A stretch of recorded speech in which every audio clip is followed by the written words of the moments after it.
is like a private suffering that we have, and one of the reasons it sort of feels so insidious is that we often don't know necessarily. We don't always identify shame as shame. It can feel like a fact rather than a feeling, like I am this thing rather than I'm feeling this thing. Um, and shame feels differently for everyone. It doesn't feel the same. I can't say shame feels like this and like watch out for this feeling. The only way we can do it is by listening. And of course, because I work with sex, I mean, so many people feel too much shame to get in touch with me. It'll take them ages to reach out to me, and then they might book and then not show up because they have shame. And then inevitably, shame will arise in the session. And the only way that I can take care of my clients is to go slowly enough with them that there's always a listening and a curiosity about what's coming up in their body, and to help cultivate with them the micro skills of describing and newly recognizing what arises. So I spoke in the beginning about these different ways that our body communicates with us, and there are different acronyms for this. I like TIMES. I think it's really simple and everyone can get it. And that's thoughts, mental images, movement, emotions, and sensations. Okay?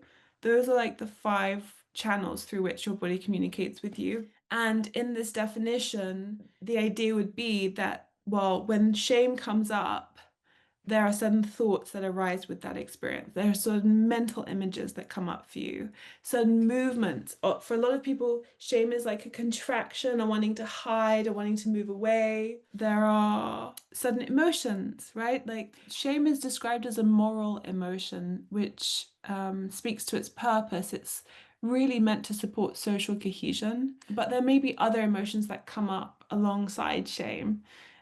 Like for instance, for me, self-disgust would come up quite a lot with shame, fear, all sorts of things.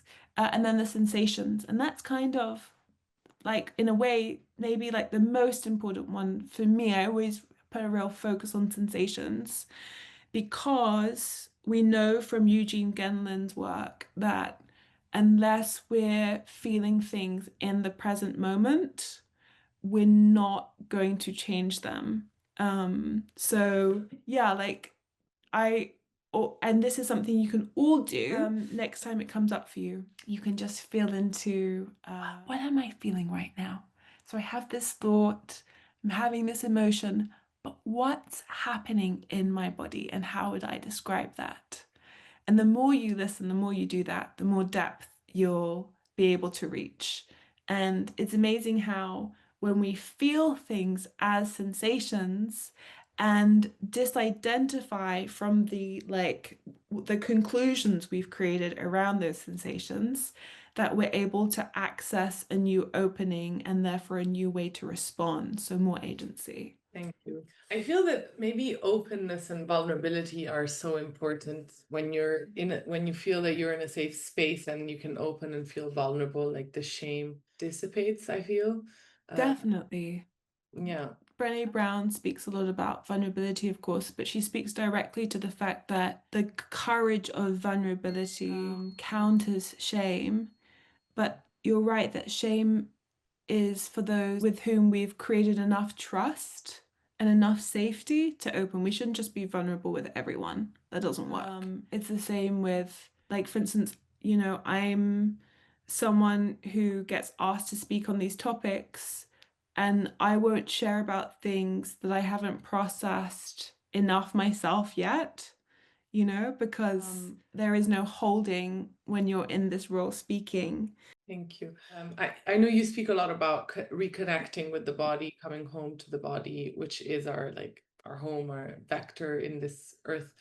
But I feel that this separation that a lot of us feel from the body, the severing from our bodies, is entangled with a deeper forgetting, which is our disconnection from from land, from cycles, from nature. Mm. Do you see a link between our estrangement from the earth and our estrangement from the body? Yes, absolutely. So it's funny, indigenous cultures, they build identity based on relationship. So their identity is a result of who they're in a relationship with, including the land, including the people in their lives. And in the West, we tend to attach identity based on things we've accomplished and, what we're associated with rather than like deeply in relationship with something. And our appearance is a big part of how we identify in the West. And that is a source of a lot of shame for a lot of people. There was this thing I saw yesterday, someone speaking about how if you take a piece of paper and you put a bug on it, and then you take a biro and you draw around it, that the bug won't move out of the biro, like beyond the lines of the biro. And I was like, that's so fascinating. That's, I think, how a lot of us live.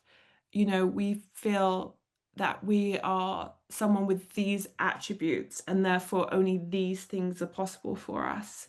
And that's really what I was sort of thinking when we devised this webinar. Summer's like a time of have it like shining our light or of the light being shone on us.